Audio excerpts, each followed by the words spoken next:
Initiative Psychic Energy, by Warren Hilton. Chapter 4. How to Avoid Wastes That Drain the Energy of Success, Part 1. We have shown you that you have within you the potentialities of success in the form of latent mental energy. We have shown you that your ability to achieve depends upon your ability to utilize to the full your underground mental resources. But success demands that you do more than merely use all your mental energies. You must use them intelligently. Most men fail because they speed the bullet without aiming. They fire at random and so bag no game. Your pent-up mental energy is the powder in the cartridge. Its usefulness depends upon the man behind the gun. To succeed in business, you must intelligently control and direct 1. Your own mental energies, 2. The mental energies of others. The course of the average man through life is an aimless zigzag. It has neither direction nor purpose. It represents wasted energy capriciously expended. Mental energy is like water. It has a tendency to scatter. It is diffusive. It seeks release in 1,000 different directions at the same time. As a boy first learning to write, you were unable to prevent the simultaneous squirming of tongue and legs, all ludicrously irrelevant to your purpose of writing. So now, as a businessman, unless you have learned the secret of self-mastery, you are unable to concentrate your efforts. Your attention is easily distracted. You exhaust yourself in displays of passion. You are forever doing things during business hours that have no relation to your business. You are forever doing things in connection with your business that do not contribute to its progress. You expend just as much energy as the accomplished executive or the successful hustler, but you fritter it away in unprofitable activities. To correct this is to gain mastery and power. Concentrate your mental energies on one thing at a time. Stop spreading them around. The promoter may have a dozen big enterprises underway at once, but he takes them up one at a time. He transfers his whole mind and thought from one to the next.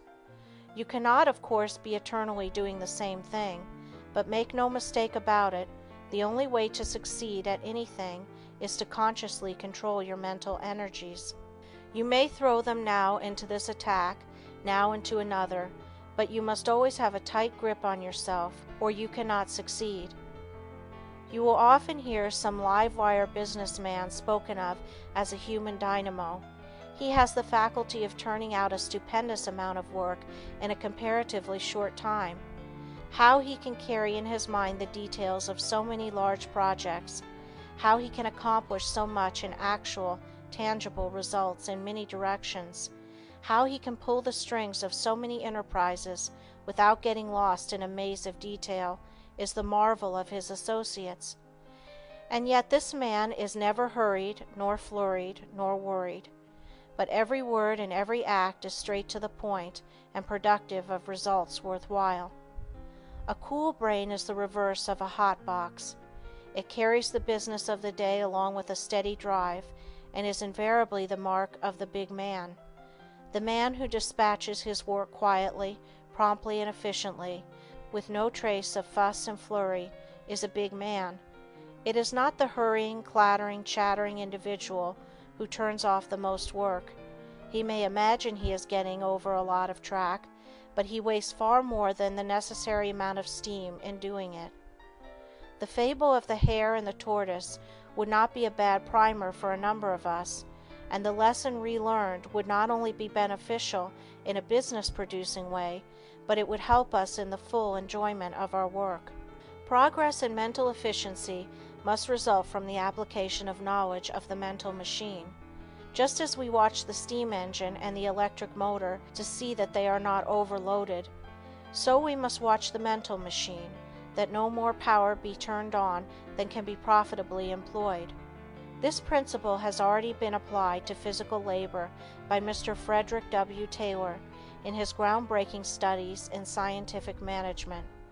Mr. Taylor's celebrated experiments in the handling of pig iron, by which the quantity handled in a day by one man was increased from 12 1/2 tons to 47 1/2 tons, showed that a man engaged in such extremely heavy work could only be under load 43% of the working day and must be entirely free from load for 57% to attain the maximum efficiency. There is no reason why efficiency in mental effort should not be gauged just as accurately as in muscular activity. If there are times when your wits are not as keen, when you have not the grasp of fundamentals, as at other times, it is because you are mentally overloaded. It may be the result of a great variety of causes. It may be from too many hours of continuous mental effort, but the probabilities are that it is the result of vexation, worry, dissipation, or allowing the mind to be burdened with the strain of vicious, or at least irrelevant and distracting, impulses and desires, and so efficiency is lost. The human dynamo is a man who long ago learned the lesson of scientific management of his own mental forces. He does one thing at a time, and does it the best he knows how. He directs the whole power of his mentality to the one problem, and solves it with accuracy and dispatch. There is no more of a load on his gray matter than there is on that of the fretting, fuming, finger-biting fritterer, but every pound of steam is spent in useful work. Thank you for watching this video. Let me know in the comments if you liked it. Remember to subscribe, like and share it to your friends. See you on the next video.